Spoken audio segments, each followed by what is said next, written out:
नमस्कार, कुलाबा न्यूज 24 मध्ये आपलं स्वागत आहे. मी सिद्धेश भंडारे.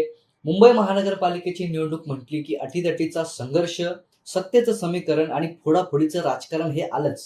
पण या सगळ्या रणधुमाळीनंतर आता मुंबईचं लक्ष लागलं आहे ते म्हणजे महापौर पदावर.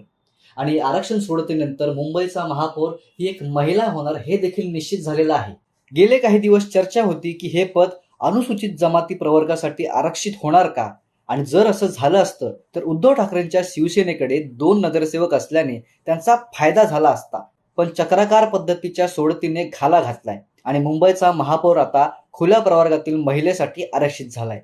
आणि इथूनच सुरू झालाय खरा खेळ. कारण आकड्यांच्या गणितात सध्या भाजपचं पारडं जड दिसतंय आणि त्यामुळे मुंबईचा पुढचा महापौर हा भाजपचाच असेल हे जवळपास निश्चित झालंय. पण ती नशीबवान महिला कोण? सध्या 2 नावं रेसमध्ये सर्वात पुढे आहेत. पहिलं नाव आहे हर्षिता नार्वेकर. प्रभाग क्रमांक 225च्या नगरसेविका असलेल्या या हर्षिता नार्वेकर यांचा राजकारणाचा अनुभव देखील दांडगा आहे. नार्वेकर या केवळ राजकारणी नाहीत, तर त्या उच्च शिक्षित आहेत. परदेशातून शिक्षण पूर्ण केलेल्या हर्षिता यांनी नगरसेविका म्हणून आपल्या कामाचा ठसा देखील उमटवलाय. त्या विधानसभा अध्यक्ष राहुल नार्वेकर यांच्या वहिनी आहेत. प्लास्टिक मुक्ती असो वा मुंबईला स्मार्ट बनवण्यासाठी राबवलेले उपक्रम त्या नेहमीच चर्चेत राहिलेल्या आहेत. ही त्यांची नगरसेविका म्हणून दुसरी टर्म आहे. त्यामुळे तरुण आणि सुशिक्षित चेहरा म्हणून पक्षाकडून त्यांच्या नावाचा विचार होऊ शकतो. पण हर्षिता नार्वेकरांना तगडं आव्हान देऊ शकतात त्या म्हणजे राजश्री शिरवाडकर.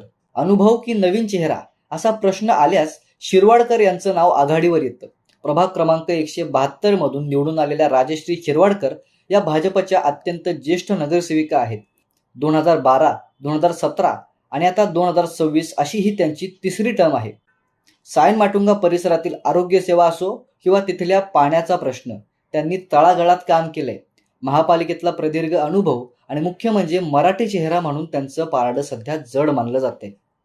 मित्रांनो, एकीकडे हर्षदा नार्वेकरांचा मॉडर्न आणि एज्युकेटेड चेहरा, तर दुसरीकडे राजश्री शिरवाडकरांचा प्रदीर्घ अनुभव आणि तिसरी महत्वाची गोष्ट म्हणजे भाजपकडे असलेला मराठी काळ. भाजप नेमकं कोणाला संधी देणार की या 2 नावांव्यतिरिक्त तिसरंच नाव समोर येणार हे पाहणं सध्या औत्सुक्याचं ठरणार आहे. मी सिद्धेश भंडारे, कुलाबा न्यूज 24.